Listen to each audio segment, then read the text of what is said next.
How to stop or fix Roblox crashing. Let's get started.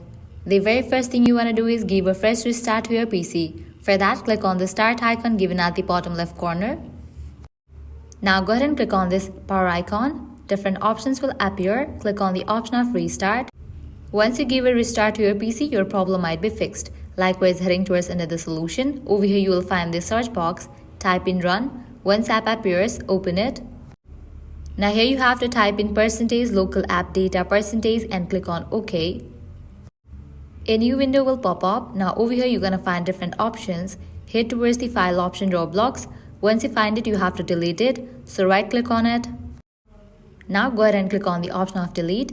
Once you delete the Roblox file, you can check whether your problem has been solved or not. Likewise, heading towards next solution, open your settings app. Now you have to navigate to the option of apps, open it.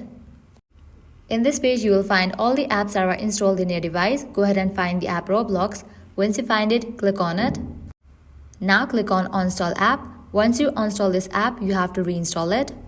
And then restart your PC. With that, your problem will be fixed. So this way you can easily stop or fix Roblox crashing. At the end, if you guys find this video helpful, don't forget to like, share and subscribe to our channel. Thank you.